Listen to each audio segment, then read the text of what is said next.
নমস্কার বন্ধুরা, জানা হোমিওপ্যাথি চ্যানেলে আপনাদের স্বাগত জানাই। আশা করি আপনারা সবাই ভালো আছেন।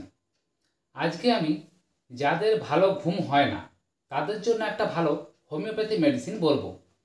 তাই বন্ধুরা, আপনারা ভিডিওটি স্কিপ না করে শেষ পর্যন্ত দেখার চেষ্টা করুন, তাহলেই আপনারা পুরো বিষয়টি ক্লিয়ার বুঝতে পারবেন।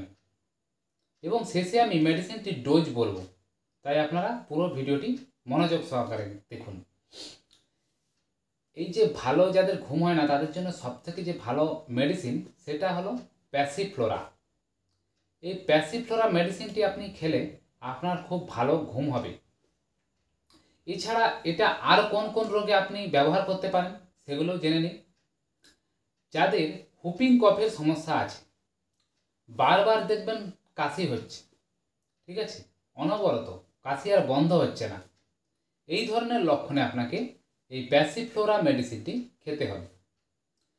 যন্ত্রণাদায়ক যাদের ডায়রিয়ার সমস্যা রয়েছে বা পাতলা পায়খানার সমস্যা রয়েছে যাদের, তারা এই মেডিসিনটি খেতে পারেন, খুব ভালো রেজাল্ট পাবেন। যাদের অ্যাজমার সমস্যা রয়েছে বা হাঁপানির সমস্যা রয়েছে তারা এই মেডিসিনটি খাবেন, খুব ভালো।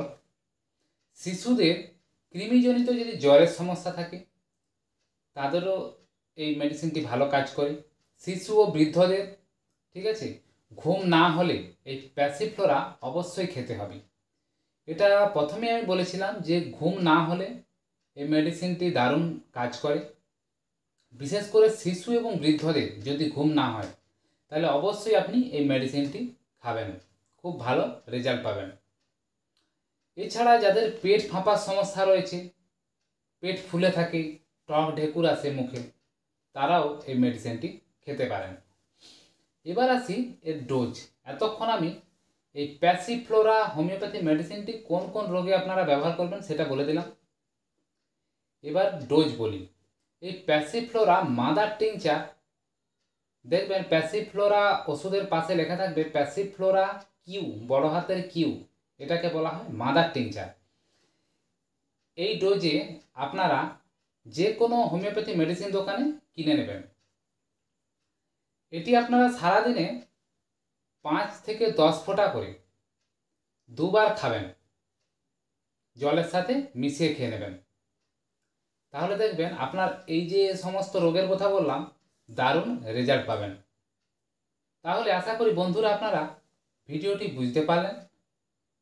যদি ভালো লেগে থাকে প্লিজ লাইক করে দেবেন, শেয়ার করে দেবেন বন্ধুদের মধ্যে, এবং যদি ভিডিওটি ভালো লেগে থাকে প্লিজ সাবস্ক্রাইব করে দেবেন। আর আপনাদের যদি কমেন্টে কিছু জানার থাকে তাহলে আপনারা অবশ্যই আমাকে কমেন্টে জানাবেন। আপনাদের কিছু সমস্যা থাকলে আমি আপনাদের যথাসাধ্য উত্তর দেওয়ার চেষ্টা করব। ধন্যবাদ বন্ধুরা।